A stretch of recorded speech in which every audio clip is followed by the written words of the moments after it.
Assalamualaikum warahmatullahi wabarakatuh. Om Swastiastu, Namo Buddhaya, Shalom, Salam Kebajikan. Selamat malam dan selamat datang pemirsa di acara Gen Z Talk bersama saya Cinta Alfa Maharani dan rekan saya Nabila Zahra Syakti yang akan menemani Anda dalam 10 menit ke depan. Pada acara kali ini kita akan membawakan topik pembicaraan cukup banyak diperbincangkan masyarakat Indonesia, khususnya di kalangan mahasiswa, yaitu pelecehan seksual di lingkungan kampus.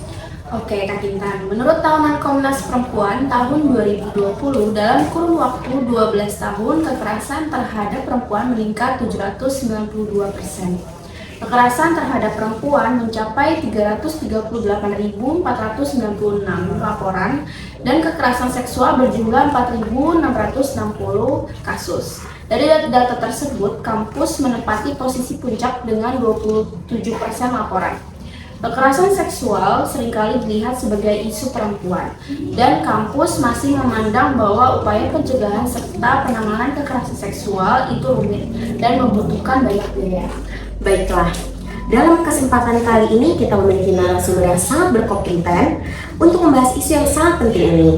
Kita sudah menghadirkan narasumber kita, yaitu Ketua Komnas Perempuan, Kak Mutia Silviani. Selamat malam Kak Mutia. Selamat malam Kak Kintan. Selamat malam Kak Selamat Nabila. malam Kak Mutia. Halo, apa kabar nih Kak Mutia? Alhamdulillah baik Kak Kintan. Baik Kak Mutia, menurut Kak Mutia apa sih pelecehan seksual itu? Boleh tolong dijelaskan karena beberapa masyarakat Indonesia mungkin masih awam tentang hal tersebut. Baik, sebelumnya terima kasih Kak Nabila dan terima kasih Kak Kintan atas kesempatannya. Di sini saya akan menjelaskan apa itu pelecehan seksual. Pelecehan seksual merupakan segala bentuk perilaku yang berbau ke hal-hal seksual, dan itu terjadi tanpa diharapkan oleh seseorang yang menjadi korban ataupun yang menjadi sasaran. Kalau begitu, unsur-unsur apa saja yang termasuk dalam pelecehan seksual tersebut Kak? Sebenarnya banyak sekali unsur-unsur yang termasuk ke dalam pelecehan seksual. Namun dalam Permendikbud 30 dikatakan bahwa tindakannya itu seperti fisik, verbal, non-fisik, dan teknologi informasi.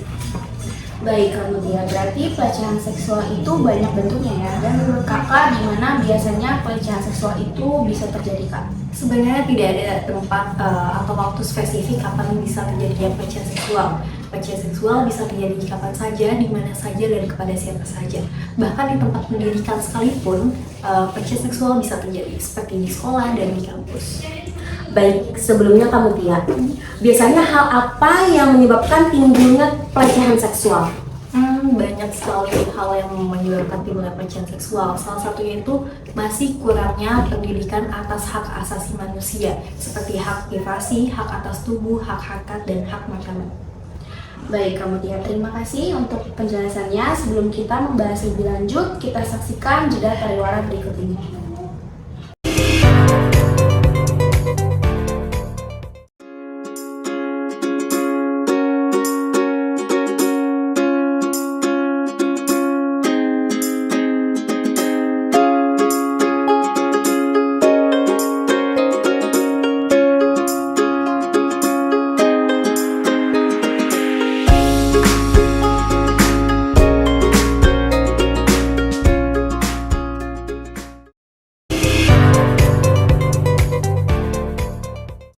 Kembali lagi di Gen Z Talk. Setelah mendengar penjelasan dari Kak Mutia tadi, apa aja sih Kak bentuk pelecehan seksual yang sering terjadi di lingkungan kampus? Baik, seperti yang kita ketahui bersama, setiap kita mendengar kata pelecehan seksual, pasti yang ada di otak kita itu tentang pemerkosaan. Namun, pernyataan, gerak tubuh, serta aktivitas yang mengarah kepada seksualitas juga termasuk ke dalam pelecehan seksual, namun secara non-fisik.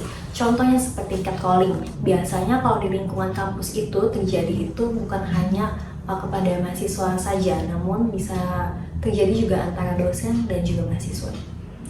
Berarti ada oknum tertentu ya Kak? Benar sekali Kak Kintan, biasanya ada oknum yang memanfaatkan kekuasaan atau jabatannya sebagai ancaman. Contohnya jika si mahasiswa atau mahasiswi ingin mendapatkan nilai yang bagus, si mahasiswa atau mahasiswi tersebut harus menuruti kemauan oknum tersebut. Baik Kak Mutia, tetapi terkadang ada juga yang menyalahkan pakaian kita. Katanya pakaiannya tidak sopan, padahal pakaian yang kita pakai biasa aja, Kak. Benar sekali, Kak Nabira. Terkadang ketika si korban pelecehan seksual speak up, yang disalahkan pasti si korbannya. Nah, itulah masyarakat Indonesia masih dibilang masih kurang empati terhadap korban pelecehan seksual. Baik Kak Mutia, dengan yang kita semua tahu, banyak pelecehan yang terjadi di lingkungan kampus. Dan mungkin banyak mahasiswa atau mahasiswi yang melaporkan hal tersebut. Bagaimana pihak kampus menangani laporan pelecehan seksual tersebut? Oke, mungkin kalau penanganannya itu balik lagi ke kampus masing-masing ya. Ada juga kampus yang dengan sengaja menutup-nutupi kasus pelecehan seksual dengan alibi supaya nama kampusnya itu tidak tercemar. Dan juga ada yang mendukung penuh kasus pelecehan seksual dengan melindungi si korbannya. Nah, berikutnya dampak apa yang timbul ketika seseorang mendapatkan pelecehan seksual, Kak? Oke, dampak yang paling utama yang dirasakan oleh korban pelecehan seksual itu dia akan mengalami trauma yang berkepanjangan. Bahkan rasanya untuk speak up atau menyuarakan kejadiannya juga tuh kadang dia tuh masih takut dan masih kayak takut dijudge sama orang-orang gitu. Nah, benar sekali Kak Mutia. Banyak kasus korban pelecehan seksual menyuarakan kejadian pelecehannya dan mendapatkan respon dari masyarakat yang kurang baik, dan itu menjadikan korban-korban lainnya takut untuk bersuara. Oke, benar sekali Kak Kintan. Kita sebagai individu harus memberikan dukungan sepenuhnya terhadap korban. Jangan biarkan si korban ini merasa sendirian sehingga dia terhindar dari hal-hal yang tidak kita inginkan. Lalu, apa saja tantangan utama dalam menangani pelecehan seksual di kampus, Kak? Tantangan utamanya itu mungkin tentang stigma dan juga kurangnya kesadaran.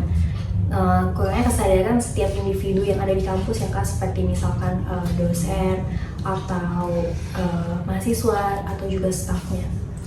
Nah, benar Kak Mutia. Seperti yang tadi Kak Mutia bilang bahwa banyak kampus yang dengan sengaja menutup-nutupi agar nama kampusnya tidak tercemar, dan itu menjadikan si korban tidak mendapatkan keadilan. Kalau begitu, bagaimana kampus kita bisa memastikan bahwa semua orang di lingkungan kampus memahami tentang pelecehan seksual dan dampaknya, Kak? Oke, mungkin supaya lingkungan kampus itu aman, mungkin kampus bisa menyediakan seperti buku panduan atau buku petunjuk yang dimana di dalamnya itu terdapat tentang pelecehan seksual seperti tanda-tanda yang bisa disebut sebagai pelecehan seksual, dan itu mungkin bisa dibagikan kepada staf, mahasiswa dan juga dosen.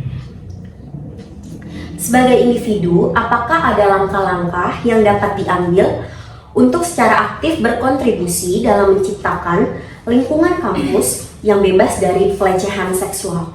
Mungkin kita sebagai individu bisa meningkatkan kesadaran serta meningkatkan pengetahuan kita tentang pelecehan seksual, seperti kita mencari tahu tentang apa sih pelecehan seksual itu, terus apa saja bentuknya, bagaimana tanda-tandanya, dan apa dampaknya. Oke Kak, bagaimana pelecehan seksual di lingkungan kampus mempengaruhi akademik dan kemampuan mahasiswa untuk fokus pada pendidikan mereka?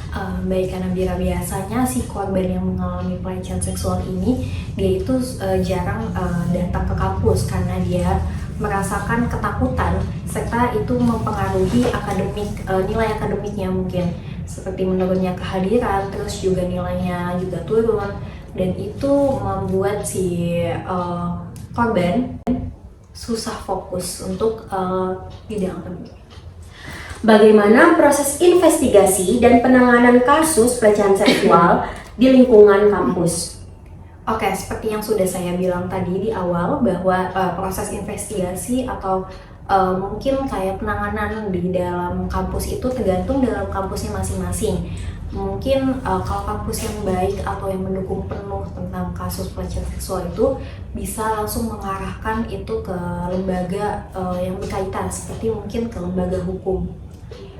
Baiklah kamu Tia, mungkin mewakili pertanyaan pemirsa di rumah, apakah pelecehan seksual hanya terjadi pada perempuan? Oh iya, disclaimer, pelecehan seksual ini tidak hanya terjadi kepada perempuan. Pelecehan seksual itu tidak mengenal gender, jadi itu bisa terjadi ke laki-laki juga ya. Terus juga karena adanya stigma negatif tentang maskulinitas itu membuat si mahasiswa laki-laki enggan untuk menyuarakan kejadiannya. Lalu bagaimana dampaknya jika mahasiswa laki-laki menjadi korban pelecehan seksual dan apa stigma yang mungkin mereka hadapi dalam melaporkan kasus tersebut? Oh ya, mungkin yang seperti tadi saya bilang, stigma negatif yang melekat pada laki-laki itu kan mungkin tentang maskulinitasnya ya.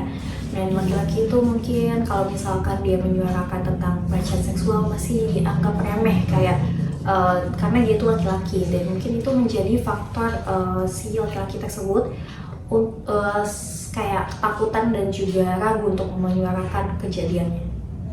Baik kamu Tia, apakah terdapat pola tertentu yang muncul sebelum terjadinya pelecehan seksual? Baik Kak Kintan, tentu ada.